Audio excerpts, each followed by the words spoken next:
Okay, it's 6:05. I feel like I was watching that clock like a pot, a teapot ready to boil. But again, thank you everyone for coming.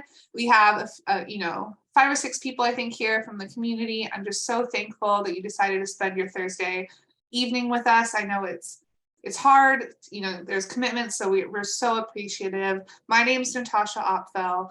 I work for San Jose DOT in the Department of Transportation. I'm a transportation planner. That means I get to have fun reimagining what our streets could look like if they were safer for everyone. This project has really been a blast so far. I'm here with a consultant team, MIG, and they will introduce themselves as they come off mute and participate throughout the presentation.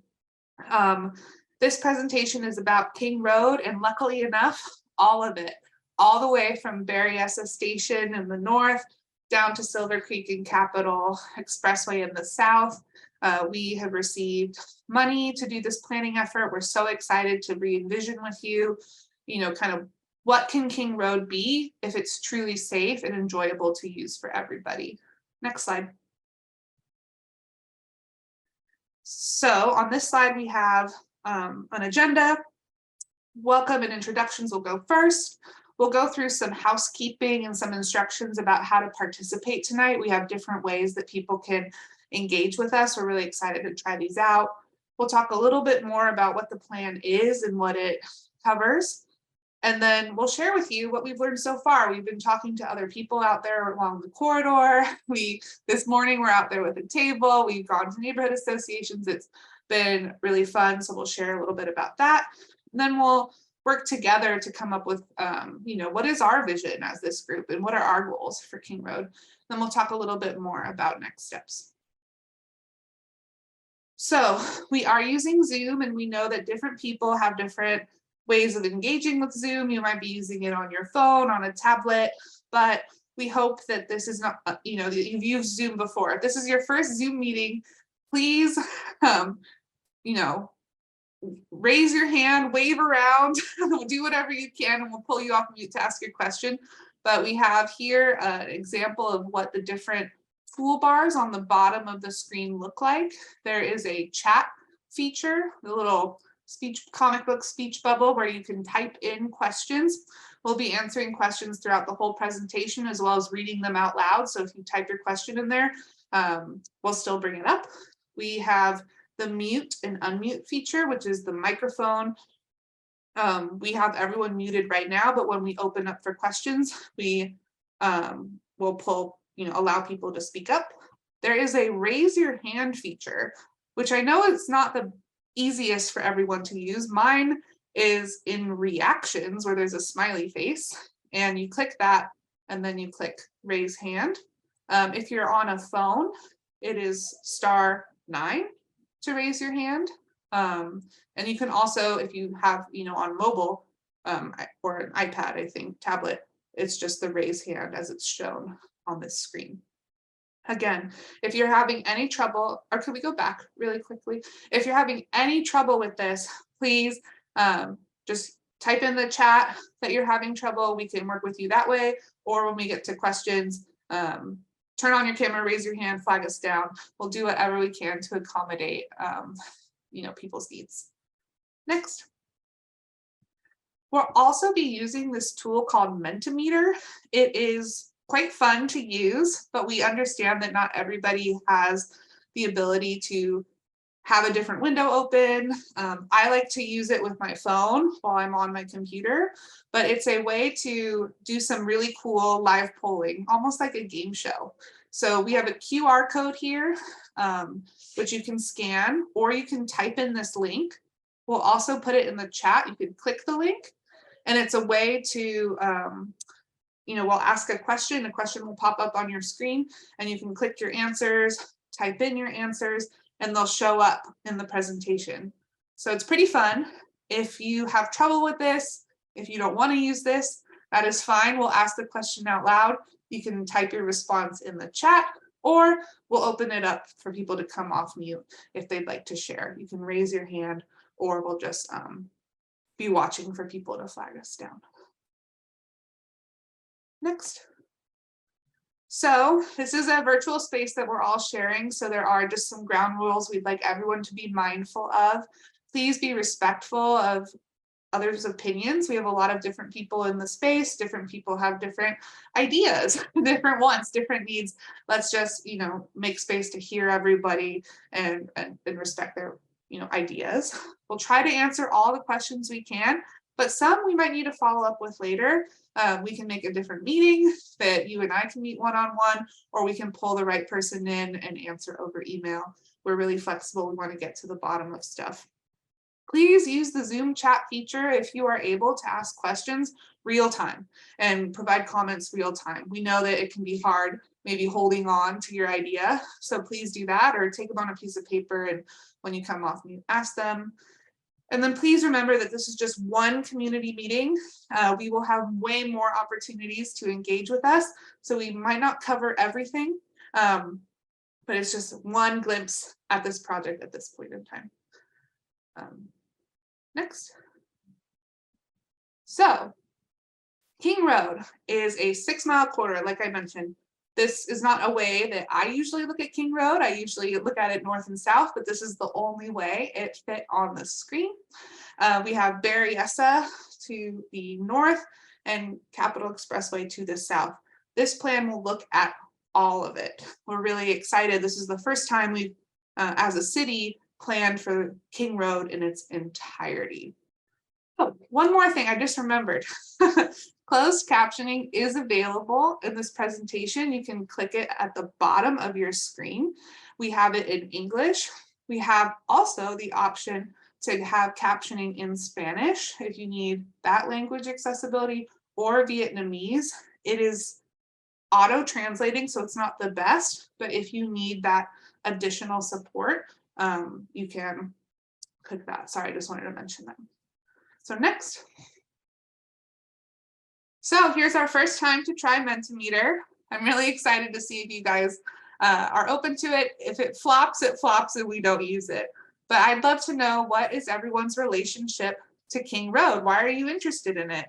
Scan the QR code, or Anna will put the link in the chat and start responding. Oh, great. Some people are already using it. Yay, it works. I always get nervous that it won't work. But yeah, 3 people have responded. So 2 people live near the corridor. 1 person works near the corridor. 1 person goes to school. Awesome. There's so many schools. We'll talk about that. Oh, someone uses Berryessa bark. I use Berryessa bark sometimes. I think it's so shiny and new and pretty. Noe, I'm totally taking your job. And other, if you put other, I would love to know what that is. And you can put it in the chat, or if you want to come off mute, raise your hand and tell me about how you use King Road, because there are just so many uses. We couldn't put them all as a choice. Other represents all the people that we work with throughout Santa Clara County that live and work on King Road. Oh, great. Thank you, Christine, for joining us. Anyone else that responded other have something they want to share? Okay, hearing none, thank you for participating. And I was just so eager to talk to all of you tonight. I totally stole my colleague Noe's job, who was going to be running the polls. Noe, if you want to introduce yourself.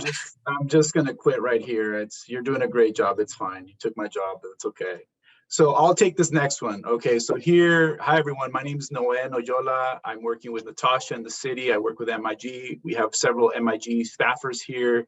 This is a collaborative effort. We're really excited to work on a place like King Road, and we're really just wanting to hear what your thoughts are. So a next question here is, what makes King Road unique for you? And here, this is just an entry. Type it up. What are some things that you feel personally are, in terms of the identity of King Road, the culture, the locations? We know there's several parks, churches, all that. Just type it in and we'll see these pop up as you go. And again, if you want to verbalize this, as Natasha said, that's perfectly fine too. So what are some thoughts here? Let's see if you want to share the screen again, Anna. Has anybody participated?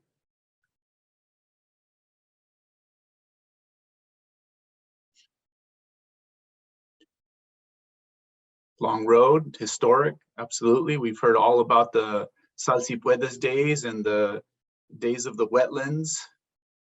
We've heard about the cruising. We've heard about, of course, all the different events throughout the history of King Road, of East San Jose. Any other thoughts that you'd want to include in here?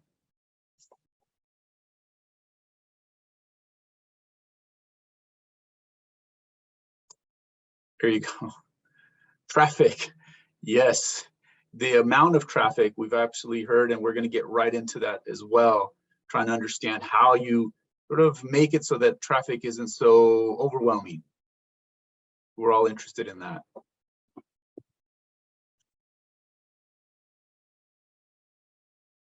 Okay. And we know that the ones where you have to type stuff in can maybe be a little tricky for some people, or you might not want to type in. Yep. It's okay to only participate where you feel comfortable. And again, after every poll, if you want to just come off mute and share, please do. We're a small group today. We can get intimate. So like you said, King Road is unique. We at the city and MIG know that King Road is super special, super historic, just really a cornerstone of East San Jose, kind of the spine of it, I think. So we've heard from various people, just, we're talking to our friends at VTA, that King Road is the busiest transit corridor outside of downtown. Over 10,000 people a day get on the bus on King Road. Alum Rock and King, that intersection sees the highest amount of transfers in the whole VTA system. That's all of Santa Clara County. It's very active that way. We also know that it's home to a lot of key gathering spaces like parks, Mexican Heritage Plaza. It's got a lot going on there. There are so many schools located on or near the corridor. There's local businesses, large shopping centers, culturally significant grocery stores, shops, churches, and it's so multicultural and so multilingual. It has a really, meaningful history with people from all sorts of backgrounds. Next. So here's a map that just shows kind of high level with these asterisk signs where certain things are. There are purple asterisks to signify where there's major businesses, yellow asterisks for religious institutions, blue asterisks for community centers, light blue for education, green for parks. There's a lot going on. So we just wanted to start putting these on a map so that people know, especially folks that don't use King Road, why we think this street is so important to invest in. Next. Here's another poll, very exciting. And again, please participate in chat. Everything you guys share today goes directly into our plan, goes directly into informing what we do next. So we really value your input. I'll pass it to Noe. Right, thank you. So what are your favorite destinations on King Road? Some of them are going to be mobile places like this taco stand here. Others are going to be parks, or others are going to be restaurants, or like we're saying, religious institutions. What we're interested in really at this point is understanding King Road, understanding the vision, what makes it strong, what makes King Road the place that it is. And we know that this is really about travel behavior, but so much of it is more than that. And that's what complete streets are. It's not just about travel, but how people get around, but also about the culture and the environment around it. So that's why these questions are really important to us. So yep, Mexican Heritage Plaza is one answer. Absolutely, that's the cornerstone in a way for a lot of folks. Emma-Push Park, Chalateco. I don't think I've been to that one. What is that one? Can somebody explain a little bit? Anybody want to share what Chalateco is? Or we can look it up. I guess that's what Google's for, right? It's a restaurant on King and Story. Oh, perfect. Okay, thank you. That's a place to visit. And frankly, I think that's one of the reasons we like this one, because people are always gonna share good food locations. So thank you for that. I got some good Panaderia Rex this morning. I have them written down on my phone. I'm really excited. Nice. Anyone else want to come up? Oh, Lower Silver Creek Trail. Lower Silver Creek. We've heard about the connections that people want to make to that, the bike connections to Lower Silver Creek, so that's important. The parks, absolutely. Emma Prush is one of those parks. The sheer amount of activity that takes place there is great. All right, well, thank you so much for that. I'm going to go ahead and Silver Creek Road at Auburn Plaza. Any other locations, any other unique spaces that you want to note while we have you here? All right. Well, even if you want to continue adding things, you can add them in the chat or add them to the Mentimeter. These are really helpful to us to understand and to add to the map. Payless Nursery, great. Absolutely. Isn't the Biblioteca down King Road? The Biblioteca, okay. Thank you, Christine. Okay. Thank you so much. All right, moving on.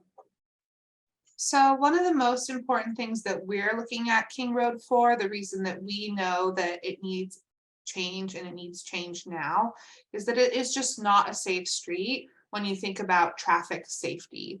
King Road is one of the 17 most dangerous streets in the city for traffic crashes. Unfortunately, in the last 5 years, there's been 7 fatalities, people killed walking, biking, driving on this street. And those fatalities are just one glimpse of hundreds and hundreds of injuries. We have, pretty significant data sets that show just how dangerous this street is. And not only is King Road dangerous, but 5 different intersections along King Road are the most dangerous in the city. McKee and King, Allen Rock King, Story King, Tully King, Capitol and King, I'm sure this is no surprise to you all, are really, really dangerous intersections that see a majority of these crashes. If we invest in King Road and make these safety changes, we can have, just a huge impact on the system and hopefully move the needle and get to 0 fatalities, which is the city's goal. Next. Here is a map where we show where the crashes are concentrated. It's a map that has red dots on it that kind of have these orbs around them. Red is vehicle crashes, car crashes, and then blue dots are where people were hit who were walking or biking. So we have put all those on a map. This is a very kind of bird's eye view map. We have detailed information if anyone would like that. But some of the top crash intersections, like I was saying, are of course the big streets, McKee, Story, Tully. I'm sure those are no surprise. But then also we have some of the smaller intersections like Havana, Cunningham. These are smaller, but they're seeing a lot of crashes. They're seeing crashes with people walking and biking. Why is that? Is there something we can do to change the street to make it safer? Next. So one thing I will add to that previous slide is that that's reported. That's actually reported incidents. And so we know from people telling us and just from pure experience is that a lot of people frankly don't report. They don't tell us what's going on. They don't report even if they're hit, if a bike is hit, they'll just simply move along, maybe take money and then move along, things of that nature. So it might be worse than what even that shows. So we want to ask you, how safe is it to travel on King Road? We're really looking at your mobility. How safe do you feel on King Road? Is it, whether you're walking, biking, or even in cars or transit, how safe do you feel? And we're not talking about personal safety. We're talking about mobility safety. Any thoughts? Does anybody want to jump in here and maybe share their perspective on any particular incident or corner, intersection? Anything that you want to share is really helpful to us. So on a scale of 1 to 5, here's where we are. The 1 to 3 is kind of in the middle, but so yes, thank you. Cars feel, thank you, Justin. Is cars feel dominant, every other space is cramped and narrow. That's one of the things that we've heard for sure over and over so far, is that the cars really take over the space. Even if you're in a bike lane, it does feel like you're right in the car's space. Sidewalks are cramped, crowded. Folks with disabilities are often not able to traverse because of poles, because of sidewalk issues, because of whatever. There's a lot of things in the way. So we've heard all of this. It's really important. Yeah, go ahead, please. If you, yeah. I'm sorry, has anybody mentioned the length of time that the signal is on for somebody to Yeah. cross the street? Yes, in fact, we've had several folks, moms, in fact, from Valley Palms were some of the ones that I'm remembering. Natasha, you might have others, but they mentioned that as kids are cutting across King Road to get to their schools, that the distance is just, one, the lights aren't long enough for small feet or people with disabilities, but then also the street itself, the actual distance feels kind of far. And we're going to talk about that a little bit more, but I don't know, Natasha, do you have other examples? Yeah, we've heard just from a lot of people either that use a mobility device. I, you can't see it right now, I'm 8 months pregnant. I'm a little slower now. I tried to cross Kingdom Story today. I almost didn't make it. Yeah, crossing time is something that people have brought up already. And what's exciting for us is that that's something that we can easily look at and easily start to change, because that's not building anything, that's reprogramming something. So One other observation, and then I'm gonna shut up. No, that's okay. And that is, thinking about people turning right-hand turns and basically crossing into the pedestrian crossing area. Mhm. That needs to be tightened up. I can't tell you the number of places and spaces that I've seen encroachment by people in vehicles. When they can plainly see that there's somebody coming up to cross the street, but it doesn't seem like people are adhering to traffic laws as they should. Agreed, Christine. And the turning is especially worrisome. What we've heard is, as people are turning right, they're turning to the right, they're looking left, right, to see if there's any cars coming. Pedestrians might be coming from the right, and so they're looking this way. And that's one thing that we've heard. The other one is where people are actually turning into the intersection, turning left, right, and they got cars behind them, they're turning left, and people are trying to cross the street, and so they're feeling like a little pressured to be able to walk through that intersection fast because there's a line of cars turning left. So both of those. One suggestion that I would recommend, both on the crossing for people going on left-hand turns and those doing right-hand turns, there should be some kind of pop-up barricade for pedestrians, so it pops up and prevents cars. If you were to run into that, you would know that you've just encroached on the pedestrian side, pedestrian crossing area. We really don't seem to be adhering to rules of the road and really observing and adhering to crosswalks. So Christine, are these barriers, like bollards, like, plastic bollards? Is that the idea that you're getting? I've seen them done in places like Australia and Germany and Switzerland, these kind of places where the barriers that I've seen, I don't know how they're necessarily activated, but Yeah.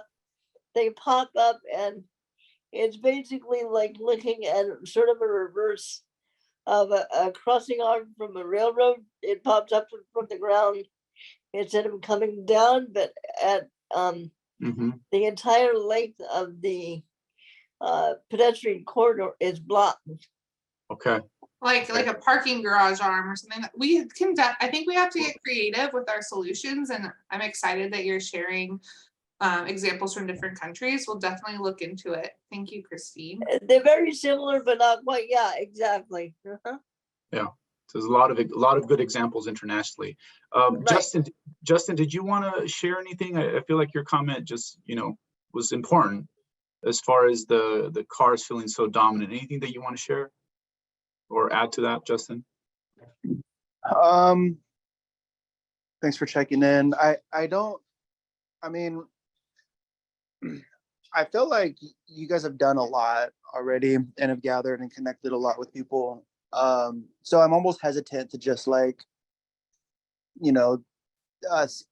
the things that are sort of obvious, right? At this point, I guess I don't know what's obvious. Yeah, it's okay. We're all learning here. Yeah. Just the intersections are very, very large. I mean, that's what she's saying, is that it takes a long time to cross it. Yeah. I mean, I guess I don't have anything pending to say. I mean, I could describe like small things or incidences, but I don't really have anything to say on a grand scale. The one thing that comes to mind is just like the bike lanes, like when we're coming out of like, let's say you're coming north, going southbound, and you go underneath King or underneath the freeway, and that merge between where the freeway at is very chaotic. There's a lot of open space, and people don't really know how to drive or how much space to take. And then you get into this like pinch as you're next to Emma Prush, and where you exist. And when we take bike rides in there, like we have to take up the right turning lane, and we don't really feel there's any space even for us to go through the cars, even because there is a bike lane there. And it feels like sandwiched in between two cars. I'm okay with it, but I'm a capable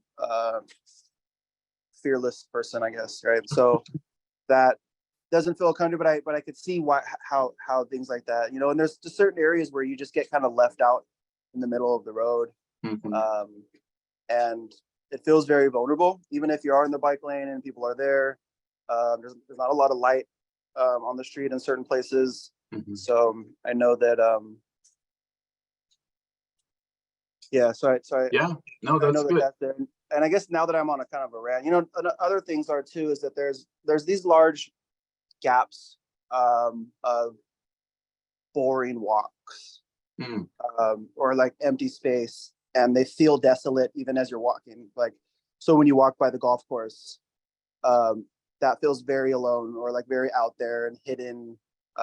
So in like the walking sense, same thing we talked about over there on across the street from the lower Silver Creek by Plata. There's a really long stretch of just isolation when you're walking.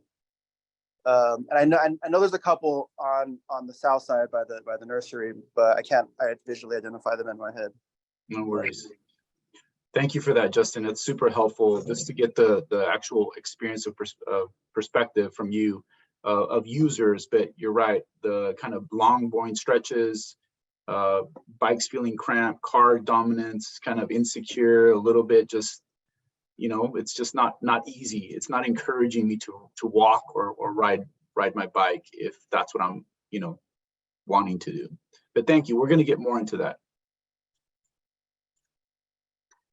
Yeah, and thanks everyone for sharing, and we'll get into imagining solutions later on. So if you have more cool ideas like Christine's pop-up idea, or Justin, if you have any ideas about how to fix some of the things you were sharing, we'll get into sharing kind of like maybe how we can fix some of those things in our second half. But this project, again, it is a plan. We do not have construction money yet. We're planning on how to ask for construction money. What do we want to build? So we want to build something that will improve safety for all users. When we say King Road Complete Street, we mean that we're looking not just at bikes, not just for people walking, but transit and driving. This street right now is not really working for everyone. Everyone I talk to, no matter what way they travel, has an issue. We're trying to get to the bottom of all those and do what we can to make everyone's experience more enjoyable and safe. We also want to implement transit first improvements, and what this means is that there are so many people using the bus on King Road that have to experience delays, missed buses, buses that get stuck in traffic and are going 8 miles an hour in some areas. We want to invest in these people so that they can get where they need to go in a timely fashion. Right now, they are not getting the service that they need, and it's not a dignified experience. So we want to invest in transit. We want to encourage travel behavior change. This one we know might take a while, but we talk to people that say, I would let my kid walk to school if it was safer. The street is scary. I would take the bus if it was faster, if it came more often, if it went where I needed to go. These are the types of things we want to improve so that when people are curious, they'll try maybe taking the bus and not have a bad experience. And maybe not for every trip, but for some trips, they'll choose not to drive. We want to center equity. We know that King Road and a lot of East San Jose has not been invested in fairly. Different parts of the city have gotten different investments, different services. We know that, for a long time, East San Jose hasn't been getting that. We want to do that now. We want to start making up for that as the city so that we're focused here. We have all our attention. And then we also want to ensure that any design we do, it's not just the black part between the sidewalks part of the street. We're looking at building to building. Any investment we do, any landscaping, any art that we are looking at reflects the community. Like we said, this is a really diverse community. Block to block, things change. So we want to make sure that we're being really thoughtful about how we do that. Next. Like I mentioned, complete streets, just a fancy way of saying we're looking at it all. We're looking at safety. We're looking at nice, enjoyable sidewalks. I really like to walk when it's narrow, when it's just hot, when it's right by the street. It's just not comfortable. We want to make sure that things are more than just ADA compliant.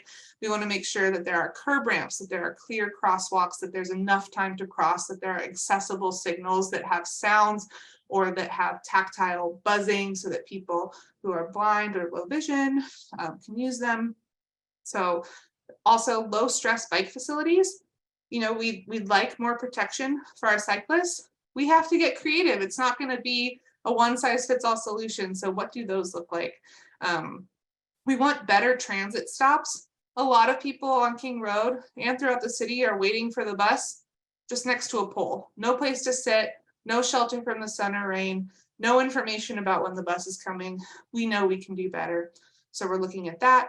And then we're also looking just to make King Road just more enjoyable to be on. Where can we put more shade with trees, comfort, parklets, benches, trash cans? We're looking at all that fun stuff as part of this project.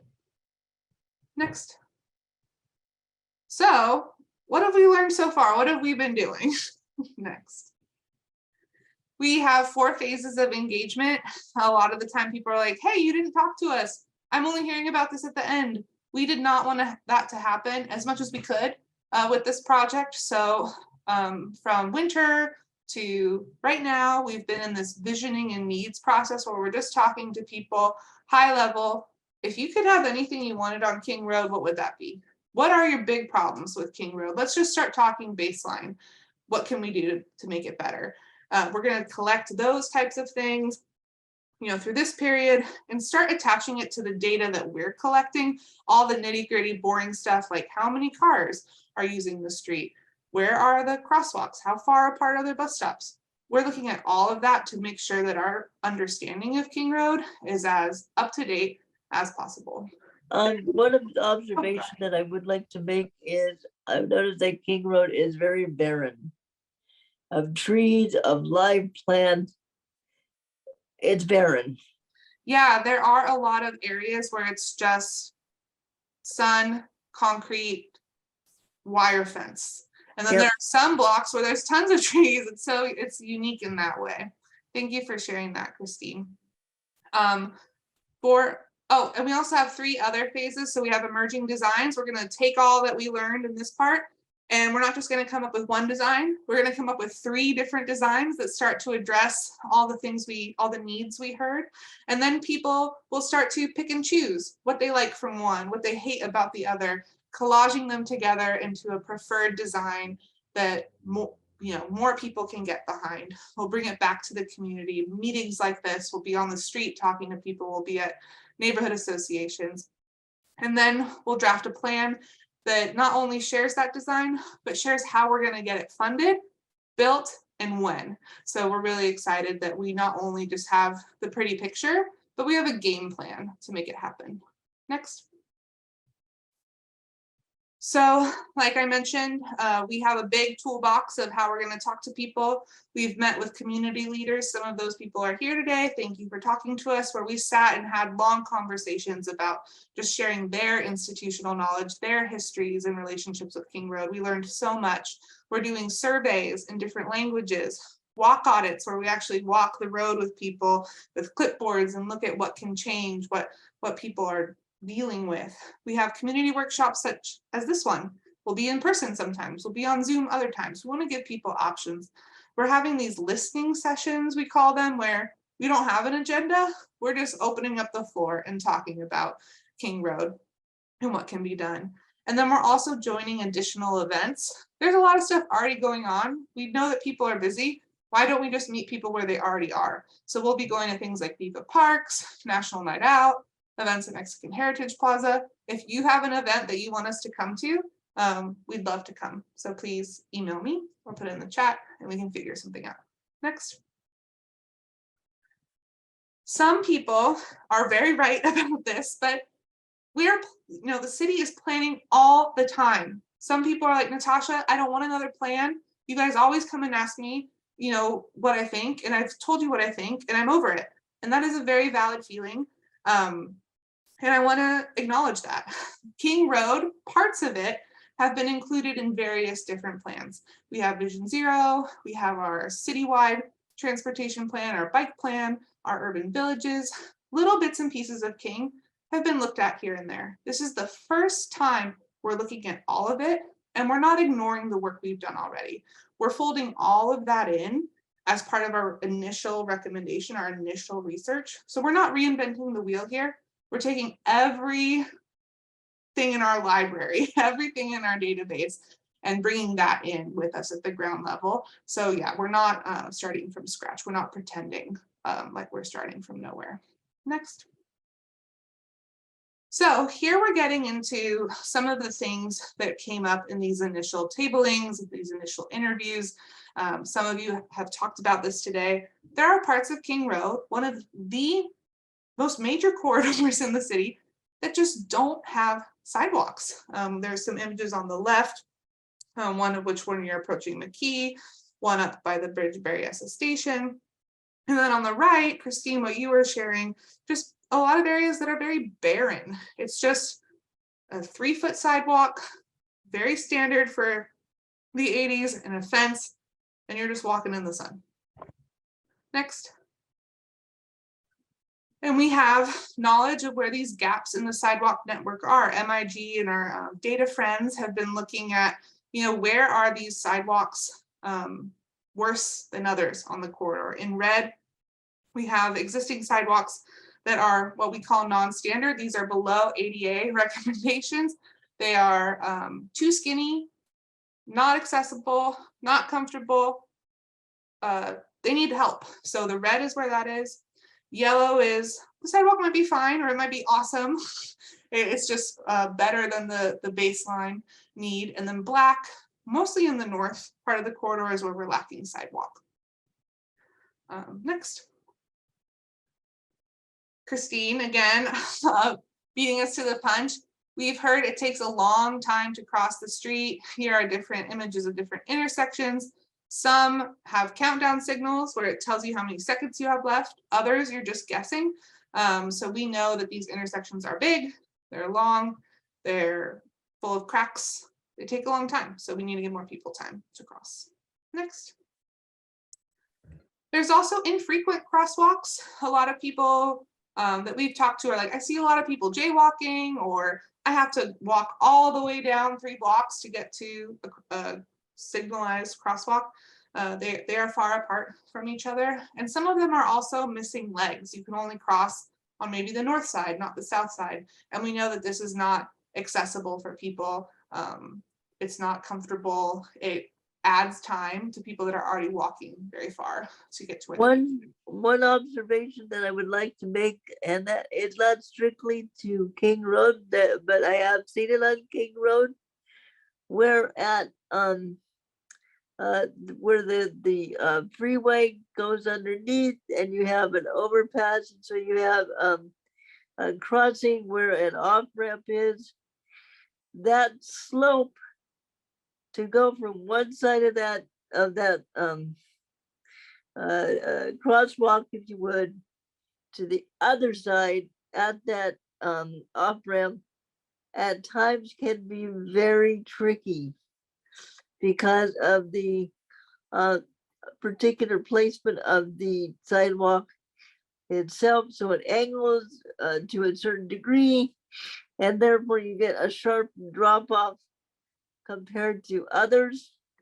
And I can't speak for everybody, but I do know that there are a heck of a lot of us, both in chairs, walkers, doesn't matter. Those slopes are too steep. Thank you Does for it- bringing that up. No, steepness, slopes, are there ramps? That's all stuff we're looking at as part of this project. And thank you for bringing up the underpass. Freeway off ramps and on ramps are especially dangerous. We know Yes. that the 681 is, I think, terrifying to bike under. Yeah. Trying to cross, people are just trying to speed up and get to where they're going. They're not looking. So we're definitely looking at that. Next slide. Just one quick note on this is that on average, the analysis that on average, the distance between the crosswalks on King Road is about 1,200 feet.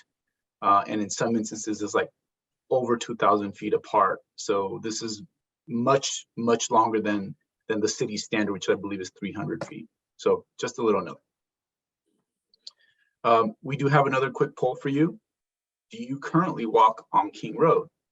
And we want to try to get a sense of whether you're walking, using a mobility device, other ways that you're moving without a vehicle or without a bike. So go ahead and share that screen. I'm sorry, share your responses, verbalize them if that's easier. You have different options for what you will, the types of responses. So there's an other. Is that, Christine, is that you again? No, I didn't take the poll this time, but I will Oh. say that, again, knowing many different people in their situations, the roads are just not safe, and so chances are you're not gonna see them out there. Yeah. Great. So we see, you know, there's people out there walking for recreation, just to get out there and walk. Walking the dog is a great way to exercise, to get to transit, to get to other places. I'm curious what the others are. If it's not yes or no, does anybody want to share? I put other because I actually walk for every single thing that you had listed. Okay, so it's a yes. Yes. Okay, Yes, great, all. Thanks fantastic. for sharing. All right. Let me steal that screen again. Sorry. And thank you guys for humoring us using the polling tool. We just thought it was fun for people to see what people are saying, what people are doing. We're seeing if it works. We'd love to hear your feedback at the end if you liked it or not. So here's another polling question for you is, what would make King Road a better place to walk? And this is where we're really trying to get into what are some of your ideas that you would want to include in here? We've already heard several things from folks in terms of just the width of the sidewalks, giving folks maybe shade or not feel as barren. But please just add your thoughts in there. It could be a quick comment, a quick just one word answer. But we're really trying to just start the conversation about what are some of those things that you would want to see that you think would make King Road a better place to walk. Any responses so far? Let's see. Yeah, so wider sidewalks, more shade, more trees. It just makes such a difference, right? When you're walking in a pleasant environment. We know how hot it can get in San Jose in the summertime. So just having the shade, I think, would encourage a lot more people to walk, to include here. So yeah, sidewalk lights, motion sensors. One idea that I would like to pass on, I do like the idea of trees, but can we make sure that whatever trees are chosen Yeah. have roots that are deeper than sidewalk level, because it does change things when the roots start to grow and they pop up tiles. Absolutely, that's the worst, right? When, like you're saying, we're basically artificially creating this slope for people or cracks in the sidewalk that, particularly for people with mobility devices, is just it's not a good thing for them. So absolutely. Okay, so let's get going. Yeah, emphasizing native plants. Yeah, we want to have it pretty, but maybe not be wasting water, and just be as natural as possible as native plants, xeriscape as they call it. Okay, thank you so much. Tasha? So bicycle and trail facilities, we heard that people, want either are biking and it's not the best. We have some road warriors that are like, I can bike on here, but I would never let my grandma bike here, or I would never let my 8-year-old bike here. We want it to be safer for everyone to bike. So we heard a lot of feedback around that. We have a picture here of someone on a section of King Road that only has like one little painted stripe. That's not a very safe feeling. That's not going to get people to want to go out there and bike that maybe haven't tried riding a bike before. Then we have had comments about inconsistent bike lanes. Some people that drive are like, I want to, respect the bikes. I want to help them. I want to see more people biking, but it's confusing. Sometimes they're green, sometimes they're there, sometimes they're not there. Cyclists feel the same. We'd like consistent bike lanes on King Road. And then to the right, there's a lot of large vehicles, a lot of bad actors, people driving dangerously, and it's not the most comfortable thing. It feels very unsafe to bike next to a giant truck. So how can we make that experience safer, especially near the freeways? Christine, go ahead. One big suggestion that I would recommend is maybe looking at putting down bus stops along the bike routes for two different reasons. One, the people in cars have a tactile bump that they can recognize. Oh, I can't cross this. I'm going to cross into a bike lane. And I know we use them. We use bus stops a lot on freeways, and we do use them on city streets to some degree. But this is just another process that I think would work well. And certainly the other thing that it would help is visibility at night. Yeah, lighting is key to safety, especially in the dark, especially in the winter where we see more crashes happening. And bot stops, for those of you who don't know, are the little domes, little bumps that we can put on the street that people roll on, and they're like, oh, I'm either not supposed to be here, or maybe I should go a little slower. Next slide. And all feedback today, if other people want to come off mute, we're having people take notes. Rishi and Anna, our other MIG friends, are taking everything down. We also heard that, hey, I want to bike on King Road because I can get to other places. It crosses all these major streets. We heard earlier about Silver Creek Trail. It gets me to school. So we know that if we make King Road safer, people will start connecting to different areas that have bike lanes also. So in blue are streets that have bike lanes. You can see King Road crosses a lot of them. You can see that King Road gets you to BART. We can unlock a lot of access for people that bike if we make biking on King safer. Next. So a quick poll, and we're gonna go a little faster through these just because we value your time and we want to get through everything. So how do you feel about traveling by bike or scooter on King Road?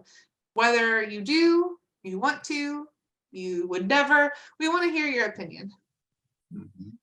Yeah, any thoughts here would be very helpful. Again, you've already shared quite a bit from us. And then, maybe we can do the follow-up question as well. The next question is, what would make King Road a better for people who bike and scooter? So some of these are just, again, really important for us to understand where you're at, how you feel about biking and scootering. We know that a lot of people want to do it. And again, this is just, we've inherited this infrastructure. We've inherited the street, and we're just trying to adapt it so that we can make it more multimodal for more users. But you see a couple of folks, I can bike, use mobility, transit. I want to bike, but don't feel safe. Absolutely. I do not want to bike or use mobility, but I want biking to be safe for those who choose to. Absolutely, yes. Doesn't, just because you don't do it doesn't mean that it's not something that you would discourage, right? Let's go ahead and see the next slide too, Anna. In terms of your ideas, and this is maybe something that you can verbalize if you don't feel like you want to. We've already heard a couple of different types of ideas here as far as what people would want to see. I think we know the whole idea of kind of separating it out to maybe buffered lanes. We'll get into a little bit more of that, but anything that you would want to include here?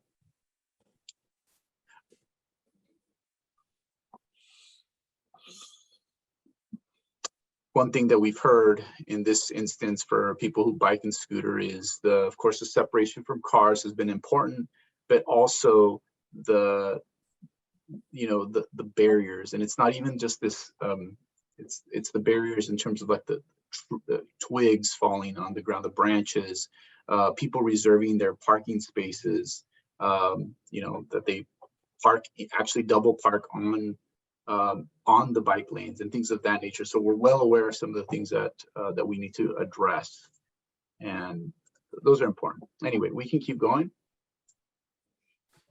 I wanted to say something. Please. I don't know how you would do this, but a lot of drivers, they just don't know how to drive. Like they're very unaware of what's going on. So they'll park in the bike lane. They don't know where to turn. They turn on the bike lane. I don't know, but there's those signs. I don't know what time it wasn't in San Jose, but there's a sign that says turn here. Like they actually have an arrow and it says start lining up here. Instead of just kind of taking over the whole bike lane. Yeah, there's a lot of awareness, community awareness that needs to be built with drivers in particular. I notice, like you're mentioning, Victoria, but even other things, like when people put out the garbage cans out in the mornings, they put them sometimes right in the bike lane. And so, of course, that's like the worst thing. We've noticed, for instance, too, buses, the way that it's set up, the buses are in conflict. They'll have to park into the bike lane. So it's, if you just get distracted for a little bit, there's a big bus coming, and obviously we know who's going to win that fight. So it's just really important that we build that awareness. But I think you're right. If you have any ideas, Victoria, on how to do that, we're all ears. We certainly have some, but any thoughts would be helpful. I know my husband was kidding, but they were like, oh, that's a good idea. Like having workshops, like driver's ed workshops, at least the people that are living in the neighborhood. Because to be honest, the people that live in the neighborhood are the worst drivers. So those drivers to King Road, I'm sad to say that, but it's really bad in the neighborhood. So having some sort of workshop, because I'm sure a lot of people don't take driver's ed. I took driver's ed a long time ago, but a lot of people don't. So they just don't know, they don't really read the handbook. So right. Or just what the actual rules are in terms of getting on if you're on a bicycle, and there's certain, rules that the bicyclist has to follow as well. But, cars often don't want to share that road. Get out of the way is the common refrain. So you're right. It's how to build that awareness. And And ultimately, it's how you do that, right? That's the implementation part is the hard part. Okay, moving on. Transit. Yeah, Justin had a really cool comment in the Oh, sorry. chat that he comes from an artist background and uses like an artist lens to look at the street. And just more imagery of bikes on the corridors and murals can let people know in other ways that to expect bikes. All too often when I'm talking to people are like, no one bikes in San Jose. And I'm like, no, there are definitely lots of people who bike. So yeah, just building that culture would be really important. Like I mentioned at the beginning, it is a busy transit corridor. People want to take transit on King. People want to try it, but they either don't like it because it's slow, doesn't come often enough, it doesn't go where I need it to go. On the weekends, it's not there. Late night service isn't there. The bus stops are scary. The bus stops don't feel comfortable. I don't have a place to sit and wait. So we heard a lot about transit. An idea that I have for the workshops that were suggested have an incentive. So the workshop happened and everybody that gets X number of points right for the workshop gets a gift card of some kind. People always like a little bit of incentive. I know I do. Exactly. So that is really important. And the driver's test, you only take it once. So yeah, it's more education for everyone. Next slide. I just want to Jacqueline also added here, it's tricky because the road is built for cars. It would be nice if the destinations were physically closer to each other. Land use, as we call it, just where things are put and where things can be, is a big part of the issue that we're seeing, that things are very far apart. That's something that we don't have as much power over, but it is something that we're looking at. That's a super insightful. Thank you. So here's a map of, and I'll just go over this really quick. It's showing in little blue dots with black circles and then blue lines where all the bus routes are and where all the bus stops are. You can tell kind of in the center at King and Story, the stops are a little closer together. Then they get further and further apart. We know that the further you have to walk for a bus stop, the less likely you are to take it. I was talking to a woman this morning that lived on White in Story. She walked all the way to King and Story to get on the bus, very far. So yeah, we're analyzing these things. How can we improve them? Next slide. Well, that's in fact the question is what would make, we know that it's already a very busy corridor. We know that it's for transit, but we want to understand is what would make taking transit on King Road more appealing? So this is part of the mode shift. This is part of the transformation. I think like Jacqueline said, this is a land use that we've inherited, that there's been generations in the making, right? And folks back then thought that this was a good idea. Now we're seeing that, hey, you know what, there's a lot of us and we really can't bear this over the long term. It's not sustainable. So we do need to change that behavior. So what do we do? How do we make this better? And again, this is a poll.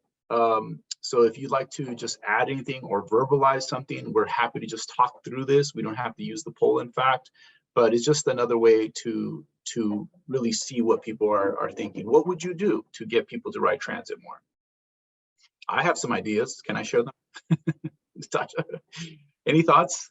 Oh, sheltered bus stops. Absolutely. That would be a great thing, Jacqueline.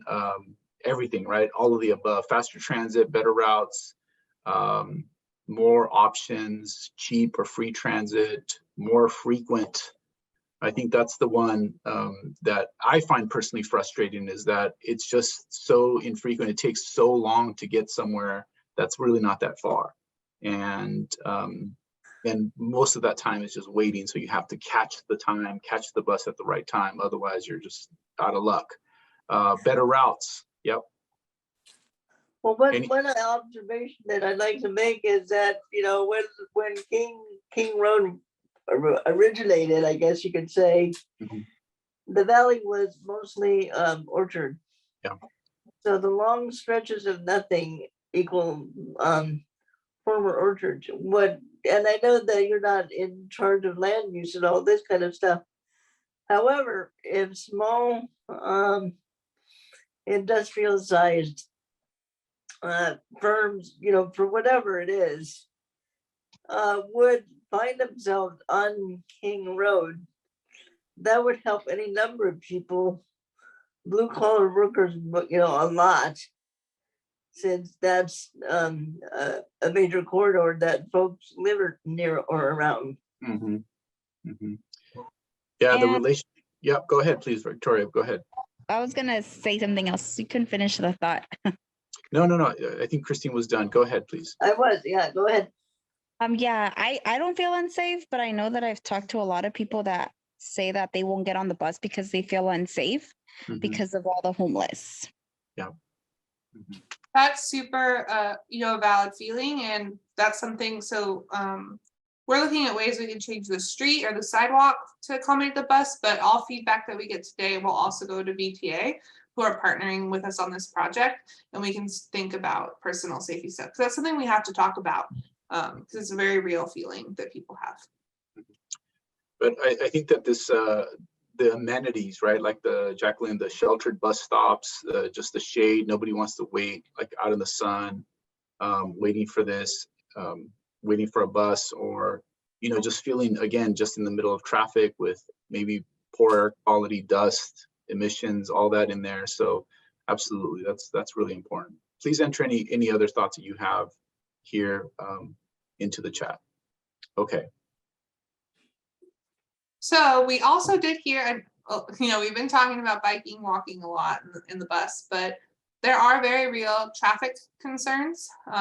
It's a very interesting street in that sometimes it's empty in the middle of the night and people are speeding down it. We heard at night or on weekends, people are going so fast and it's very dangerous.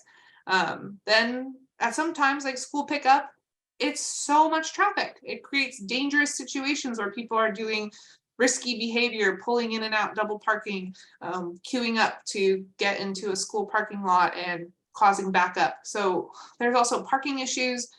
Some parts of the corridor, like by Plata Arroyo in the north and south by Ocala, we get really residential and there's a lot of parking need. So we want to be sensitive to all these things. And again, we're not just looking at the bikes and walking, but how can we improve the traffic flow and then also the parking and Can I ask a question? yes, please do. I'm curious about something. So I know that the lights can be metered in such a way that they either go red or green, in synchrony, making the flow of traffic a lot easier, a lot more simplified, if you would. I'm wondering, can that be reversed? So in other words, for example, during the day you have everything in sync, speeding up traffic, making it easier to get around, not having odd stops and starts, that kind of thing. However, to break the chance of somebody speeding down empty roadways, can you meter the lights opposite to where you don't have that corridor that's all green? Yeah, And that's a great suggestion, and we actually can do that. There's a lot of technology available to us to start tweaking that. We just have to have the money to fund some of those technological changes. Some signals are really old, some have gotten new, so it's just assessing where we can do that and how or what we'd have to change. So that's a really, really thoughtful idea. Thank you, Christine. Next slide. Here's a quick map again of where are the traffic bottlenecks. The numbers that are on this map show average daily traffic. So this is the amount of cars in one day, one 24-hour cycle that use each segment of the road. The segments are outlined in little gray bars. So we know that the most cars, and this is again probably no surprise, are at north of Story, getting onto the freeways, underpasses and stuff. That's where we get a big bottleneck. We see almost double the traffic there and approaching it between Ocala and Story. There's some parts of the corridor that are a little more what we would call sleepy compared to other streets in the city. More south, we get down to 13,000 a day. and more north. There are some slower areas. Next. So we've already talked about a lot of this stuff because you guys have been giving us so many good ideas, but we wanted to talk about what are people starting to come up with for their solutions for King Road, for their future of King Road. So we'll decide how we breeze through these, but please chime in whenever you can, as per usual. Next. So we started putting into buckets everyone's feedback that we've gotten, seeing if it aligns with our goals. Where are we at? We know that safety, number one. Every time I'm out there talking to someone, that's the thing people talk about first and the most. So safety, we want better walking and biking connections. We want more transit efficiency. We want to improve pedestrian comfort. Neighborhood identity has come up a lot. I'm so excited about the opportunities that people have been bringing up for murals, public art. Let's work together on this. We are excited about that. Business and economic development. How can we start, making King Road a destination place that people, when you're on King Road, you know you're on King Road, not just because of the traffic, but because of what you see on the street. And then how do we manage traffic flow? Next. So for improving safety, we wanted to talk with you today about just some other ways. And again, we've already been talking about this, so we might go a little faster, but what are some tools in our toolbox as street designers, as planners, that we can use? Next. And also, how can we provide safer bike routes and walking routes? So not only is it enjoyable, but is it safer? Next. So here are some strategies that we have, some things that we're starting to look at, some things that we're looking for inspiration from other cities. Continuous bike lanes. These are bike lanes that, flow one style for the whole street. It's not a mishmash. It's predictable. It's very clear. The drivers know it, the bicyclists know it. Protected bike lanes. This is the lower left-hand corner. This image shows trees and a planter separating the cars from the cyclists. There's buffered bike lanes. These are bike lanes that are just painted on the ground, but they have a painted area that separates them from cars. And then just improved connections. Again, key intersections, Story, King. If you're going north on King and you want to go left on Story on a bicycle, that is very, very dangerous to do. You have to cross 3 lanes of traffic. It's wild. So how can we make this more intuitive and safer? Next. Okay, so we have another poll here, and we're going to do just a couple of these are more multiple choice, select all that apply kind of questions. So what would improvements would you like to see as you bike? And some of these, Natasha also mentioned, but we have others. So the network is important, connecting to other routes. Parking, we thought was actually surprisingly something that, well, maybe not surprisingly, but it was something that people brought up as an important component. Good bike parking. I'm not talking about just the racks. We're talking about storage lockers, bike lockers, dedicated bike facilities. That means basically it's just set aside just for bikes, buffered bike facilities, bike lanes that are just buffered away, that there's a painted space in between them. Shared paths. These are the famous multi-use paths that both can be for pedestrians and bikes. And of course, the intersections are important, and scooters and small devices. So other ways to improve this. So what are your thoughts on this? What would you like to see? What's important? So the completed network, I mean, this is one of those things we just want to see really all these things except shared paths. Even that came back. Bike parking also was something that somebody said, but yeah, it seems like everything is important in this case. You don't want to have all of these. I'm curious from those of you that have chimed in here, if anybody has their preference in terms of a bike lane. What type of bike lane are you thinking? The buffered, is it, the dedicated, remember, is just, it's by itself, it's only for bikes. Or is it a buffered bike lane that's, shared with the street, shared with the cars, but it just has a buffered space, usually a painted space or some other type of buffer? Any thoughts on? Yeah, go ahead. can I ask a question? I'm obviously not a bicyclist. I need a trike, and my Yeah. feet strapped to the pedals. But anyway, my question is this, so, and I've seen this happen, a bicyclist will come up to an intersection and they're on the right-hand side going with traffic as they should. Mhm. But in order to make a left-hand turn, they have to cut through the lanes of traffic to get over to the left-hand turn lane to make that left turn. Yeah. I'm wondering, is there a way that we can create a corridor? So we're taking that that painted corridor. It's not a buffered, it's just a painted corridor. To show not just the bicyclists, but the traffic itself, that this is where the bikes are gonna go to cut through to get to that lane, to get to that turn lane.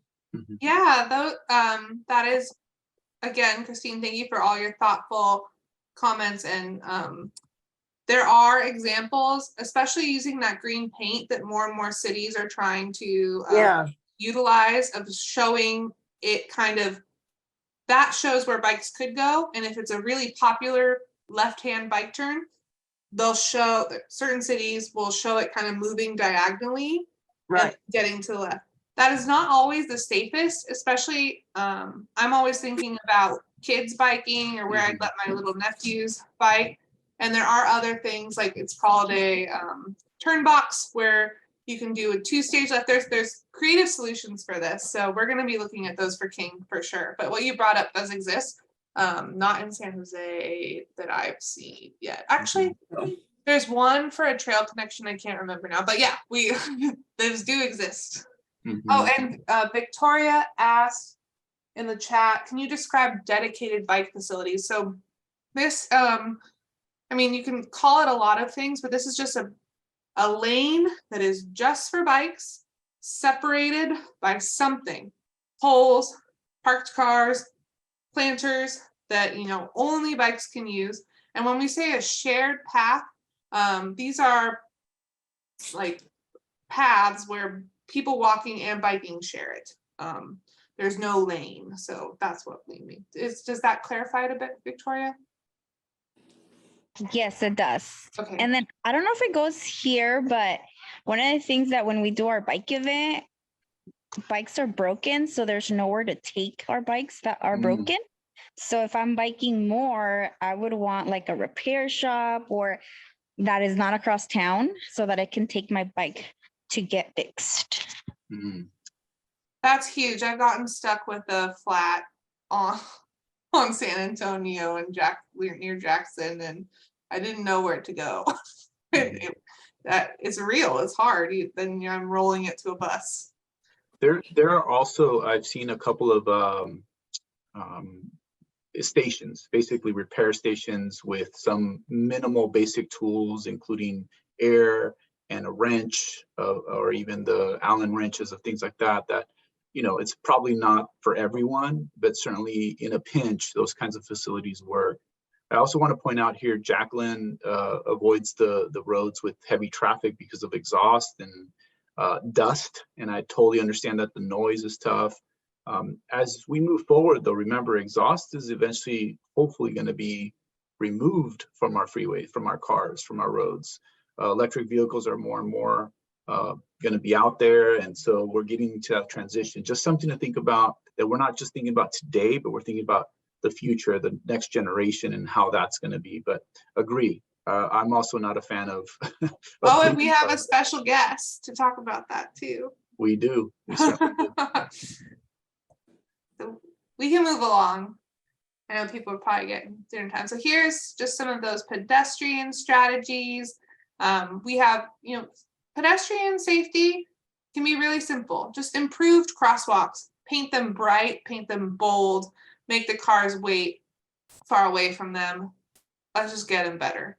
There's a lot of missing crosswalks. There's a lot of crumbling old crosswalks. We can improve the signals on the right hand picture. We have what's called a hawk that flashes red like a traffic signal. Just when someone's crossing the street, it's very obvious to cars.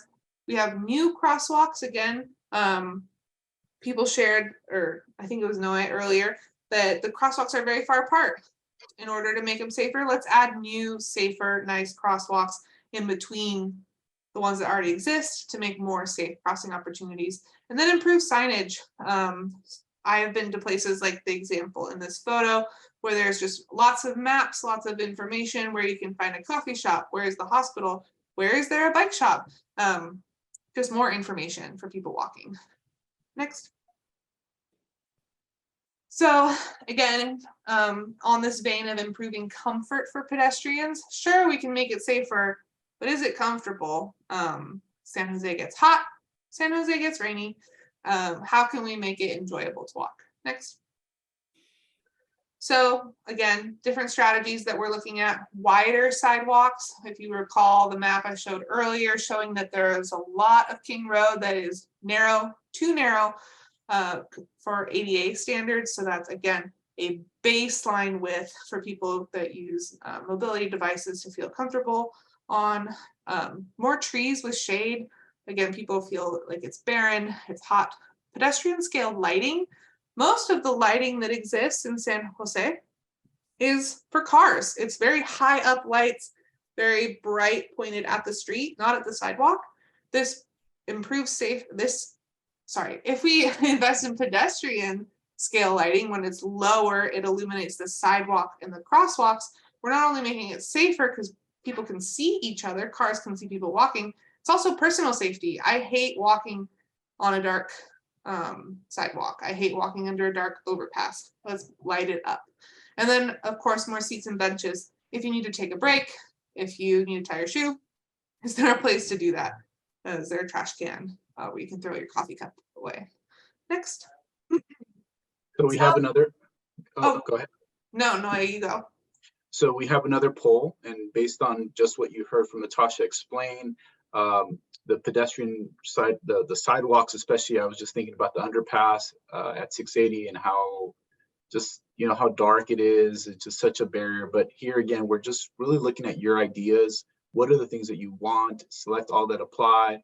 It's relatively straightforward in terms of the things that you'd want to see, or maybe that you don't. You just don't include it. But this we find is going to be one of the most key strategies, is to encourage people to bike, is to make the experience of walking just more comfortable, safer, and have just more places to go, right? Just more destinations that hopefully people will be able to use as we move forward. So looking at this, the improvements, seats and benches, more shade and comfort, of course, just because of the heat, the wider sidewalks, improved sidewalks, street lights, all of those things. And then secondary, you can see that more crosswalks maybe are not as important, or information signage and longer crossing times. So I think we meant to say shorten the crossing times, right? We're trying to get people to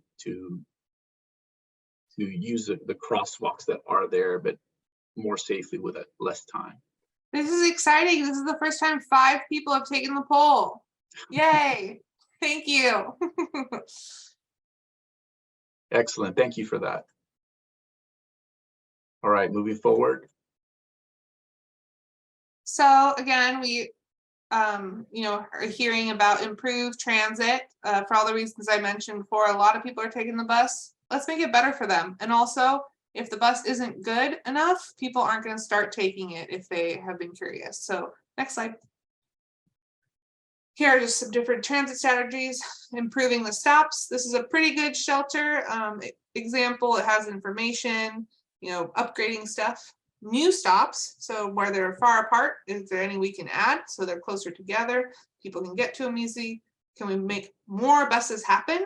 One part of that is VTA having more buses and drivers, but another part is us making them, the street flow in a way that the buses can flow and keep up their frequent service. There's 15-minute service planned on the corridor.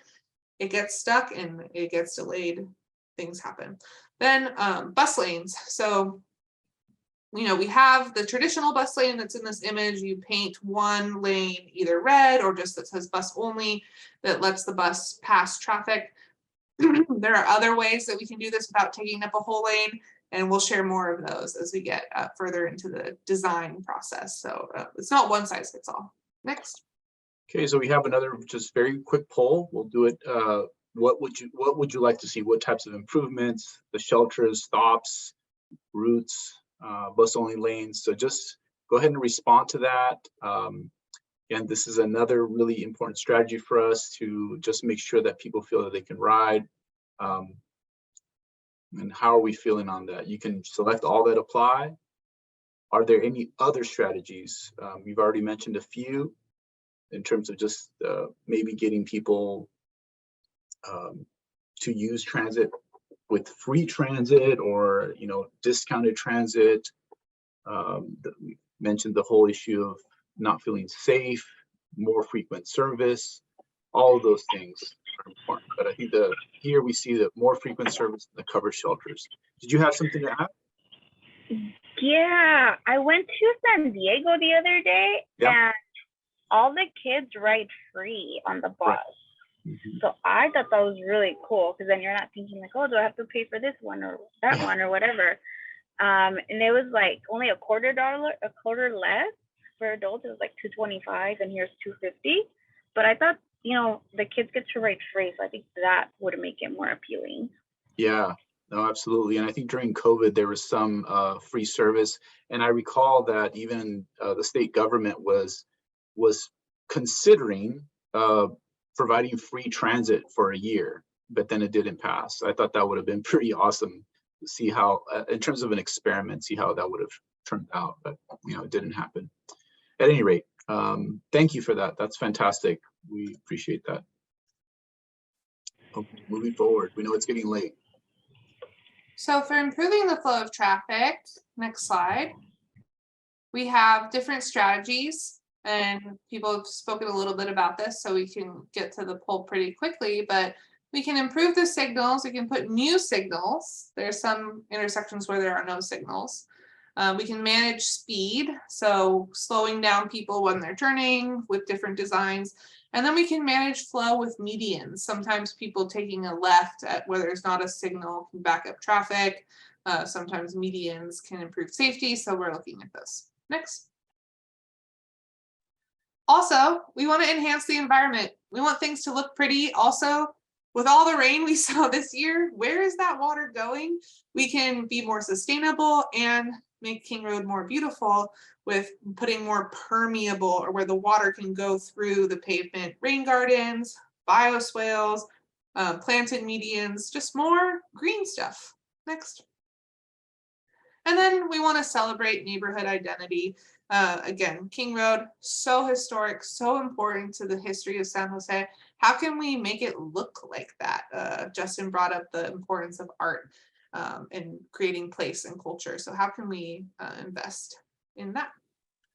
Next. A really good idea that I would think would work would be, for example, not only murals on the various walls around the area, and certainly that is a definite option, but even on the sidewalks, making it a permanent installation that people can enjoy. That's a great idea, Christine. And not to call out Justin, but Justin worked with a colleague of mine on another project where they actually made like concrete stamps in some of the sidewalks. So there is opportunities for that. We'll definitely look into it. And yeah, just some of the different strategies was landscaping, art, open space, like more skate parks and stuff, and then gathering spaces, more plazas. We see certain plazas on the corridor are really popular. What if we had more? Next. And then one of the final things we want to really, really hone in on and foster as part of this project is strengthening business and economic development. There's so many cool places to shop, to eat along this corridor. How can we invest in them so that they're more successful, that they draw more people with our street design? Next. So some things are new gateways. Some neighborhoods, you know, have these like certain statues or markers or flags that when you go into a space, you know you're there. we'd love to see something like that for King Road. More outdoor retail and dining. Is there any way we can, so many of the King Road businesses face the parking lots. What if we were able to make them face the street? And then loading zones and, different things available on the curb to make it more accessible for businesses. We're also looking at that. And that's where I wanted to turn it over. I mentioned a special guest earlier, Sarai. She works on a program for San Jose Clean Energy. And we're also looking like, how do we work with other city departments that are doing cool things and bring them into this project? One of them is Sarai's role. So take it away. Thank you, Natasha. Hi, everybody. My name is Sarai Rojas, and I work for San Jose Clean Energy, which is a department of the city of San Jose. We're your local electricity provider, clean electricity provider. And I'm very grateful to Natasha for inviting me to be here today and being a great partner in DOT. So we can get into the slides. And I'll try to keep it brief since I know, it's getting later. But as city departments, we all represent the city and we're all focused on the safety of our residents first and foremost. We also, as partners, transportation and energy are important parts of Climate Smart San Jose, which is San Jose's climate action plan. So you might know that about 55% of San Jose's greenhouse gas emissions come from transportation. So that is something that we are trying to tackle very aggressively. And we acknowledge that on the road to these complete streets, we live in a city that was originally designed only for cars. It's suburban sprawl, we don't have the density where we wish we had it. So we acknowledge that on the road to these complete streets that we want, you may still need a car to get around. There are lots of people in the city who will still need a car to get around and to travel longer distances. So San Jose Clean Energy hopes that you can consider an EV, an electric vehicle, the next time you are in the market for a car. And we can move to the next slide. Some benefits of EVs, I know they've been in the news a lot lately as they are becoming more popular. So you may be familiar with some of these, but one that's probably the most important to us is the fact that there are no tailpipe emissions. Somebody in the chat earlier was just mentioning how harmful it is and uncomfortable to be riding in a bike lane next to these cars that are emitting so much harmful pollutants. So that is a great benefit of EVs, that they do not have those tailpipe emissions. For many drivers, another benefit is the lower fuel costs. So charging at home is like paying $2 per gallon at the pump. The range for EVs is also increasing. So the average range is now around 220 miles per charge. For context, the average driver in San Jose drives less than 10 miles per day. So that charge can now get us pretty far. Maintenance costs are also lower for EVs. You can say goodbye to oil changes and smog checks. You'll also be ahead of the curve as there's a mandate for 100% of car and light truck sales to be electric by 2035 in California. Finally, prices are coming down on EVs, thankfully, and there are also many incentives at the federal, state, and local level to help make them more affordable.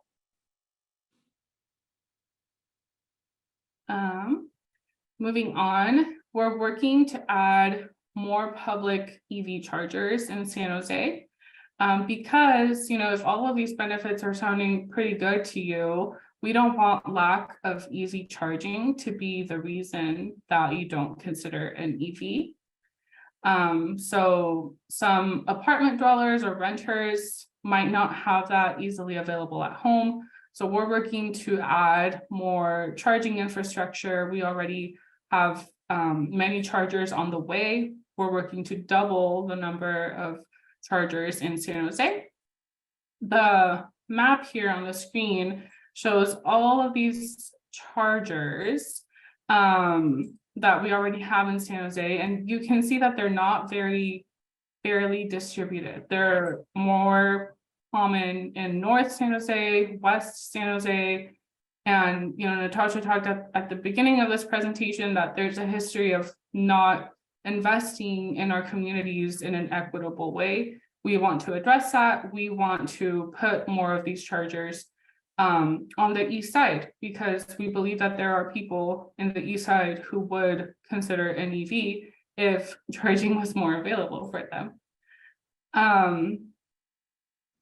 And I don't have the fancy polls like Natasha and team did. I do have a question here though, and you can come off mute or put it in the chat, but if you suddenly had an EV tomorrow, do you know where you would charge it? I'll repeat that. If you had an EV tomorrow, do you know where you would charge it? And I know. okay. Victoria says Target on Coleman. Excuse my caps lock on my question. Eastridge Mall, great. Safeway parking lot near BART. Okay. And as they get more popular, we're just gonna need more and more chargers, right? So that you're Yes. find an empty one, because the ones I've seen at the Costco are always full. Yeah. I'm happy to, well, maybe not. I don't know, but I'm happy to see, I guess, that, no one so far has even answered my garage or, at home, because that demonstrates to me that there is need for these public chargers. So thank you for those answers. We can move to the next slide.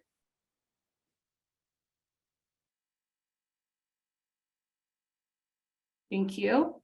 So one really great opportunity to test out an EV are these events called Ride and Drives. So they're community focused events where you can test out different EV models. And we also like to have other electric modes of transportation like e-bikes or electric scooters. And the purpose is to familiarize yourself basically with an EV. If you've never driven one, then it's going to be hard for you to consider one. And we also like that it's a no pressure environment. So you're with the community, there's no salespeople there trying to push it on you. It's really just for you to get the experience. So we hosted the first SJCE Ride and Drive last summer, actually at Eastridge Mall. It was a great success. We had 250 people come out and test drive and got really good feedback from that. And we've heard from the community that they would like to have more. So we're looking to put on 2 more Ride and Drives this year. So please keep an eye out for that. So another question, would you attend a free Ride and Drive? So to give you an idea, we have different models of cars. It's free, like I said. We'd have food trucks, maybe some family activities. Would you be interested in attending something like that in your community? You can answer yes, no, maybe. Victoria says yes. Andres says yes. Probably. Okay. Good, that's really good to hear. Okay, we can move to the next slide and then I'm almost wrapping up here. So I'm excited to provide a sneak preview of programs that San Jose Clean Energy is working on. I know that we have some bikeless or cyclists in attendance. And we have, so this stat was really interesting to me that close to 1 million e-bikes were sold in the US and Canada last year compared to 800,000 EVs. So e-bikes are outselling EVs. And if you don't know, the Air District already has a grant for e-bikes when you trade in an old polluting car. So this is a program called Clean Cars for All.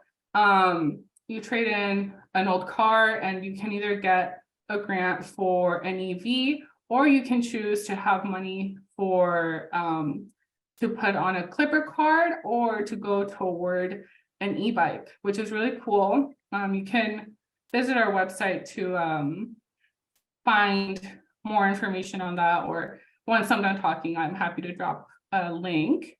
But if we could we go back to the e-bikes for a sec? Yeah. But I want to let you know that San Jose Clean Energy is working to develop an e-bike program for 2024. I don't have details to share. I can tell you that it's on the horizon to help make them more affordable. So yeah, please keep an eye out for that. And now we can move to the last slide. So please keep up with us. This is our website on the screen. We're on Twitter, Facebook, Instagram, and LinkedIn. This is our email if you have questions. We attend many neighborhood meeting associations. We go to outreach events. So if you see us out in the community, come talk to us. I know there's people who don't even know what we do, who we are. I don't have time to get into that today. I'm happy to talk to you about it though at another time. So please keep an eye out also for our emails. That is the best way to stay on top of the programs and the different information that we have to share with you all. Thanks, Sarai. And I can send all of this out. You'll all be getting a follow-up email from me, and I'll put this info in there too, so you don't have to write it down now. Okay. We can keep going because I know that, as you can tell, it's like I'm about to tell a scary story or something. It's getting darker, so I want to be respectful of everyone's time. So just for the community vision, we did have a little question mark here. Is there anything missing, or did we hear it all? Let's keep going. Yeah, so we just want to know, any final thoughts? Natasha, Noe, you didn't think about this obvious problem. You didn't think about this obvious solution. You spent an hour and 42 minutes with us. Any last words, last suggestions? We'd love to Covered quite a bit, folks, but this is just an opportunity to just, where are the gaps? What are we still missing? What are we talking about? We're kind of doing a 360 type of approach, but anything that is missing from our conversation, who should we be talking to? Who's missing?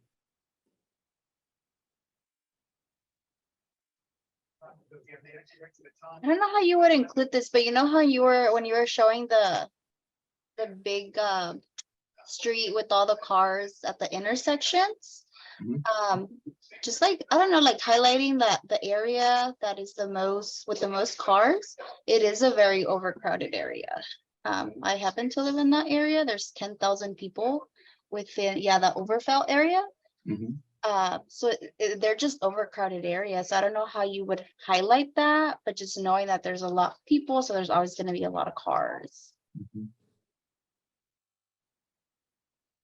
Thank you for bringing that up. I think that's something that this plan has to be really sensitive about, because we have these long range goals, or we want to be more sustainable, more EVs, more people on the bus, more people, but there's this gap period where if we don't make things better, people still need to drive. So yeah, I think people were bringing up in the comments too, like people that have old cars or can't afford EVs, we need to have not an alternative, but like a middle plan. And that's something that this plan can definitely talk about. So thank you. Yeah, Jacqueline says, I think the low riders car culture in San Jose, those cars are a form of art, and King Road is their runway. No, we've definitely heard about this. There's and there's examples in other cities that they're doing this as a way of parading, as a way of festivaling, and using, lowrider back to the boulevard, back to those streets kind of thing, which was, was outlawed. There was quite a bit of legal issues with the lowriders, and so this is an art form, as you're saying. So how do you incorporate it and actually showcase it while also doing some improvements to slow down traffic? Justin also says, help Mr. Fong get the parking structure at Tropicana. Okay. That's another one that's maybe a little bit out the scope of our work here, but certainly something that we can convey, right? So thank you to everyone for all this great feedback. There's been so much great participation. I know it's been dinner time Thursday evening with us. Like, it means a lot for you to talk to us about this. So thank you. We have recorded everything. We have notes being taken. We have the Mentimeter slides that get saved. All of this is going in there, and you will get a report about, like how this meeting went. You can take a little survey to let us know how we can improve, but also we're gonna summarize this and share it with everyone, put it online. So you will see that when that happens too. I just wanted to thank you. If you have anyone in your life that you think could be involved in this or interested in this, please send them to our survey. So on the right-hand side, we have a QR code. And again, I'll follow up all this via email, but send a survey. It kind of goes over the same things we talked about today in a really easy to use on your phone, on your iPad, map-based survey. It's kind of fun to take. So you can share it with your friends, family, neighbors, that they can participate there. We also have a project website where there's going to be getting updates. And if you came to this meeting, I'll send you updates. If you're like, I don't want to hear from this girl anymore, just let me know. I'll take you off the list. We won't spam you, but we will send more information when that comes. And you can always just email me. I love getting emails from community members. If you want me to, answer more questions, my name is Natasha Opfel. It's just natasha.opfel@sanjosecalifornia.gov, and I can put that in an email as well. So thank you, everyone. Have a great rest of your night. I don't know, Noah, if you had any closing words. Thank you, everybody, for your participation. We really appreciate your commitment to your community, your time, just your energy and your ideas. We hope to engage with you some more. Have a good night, everyone. Good night.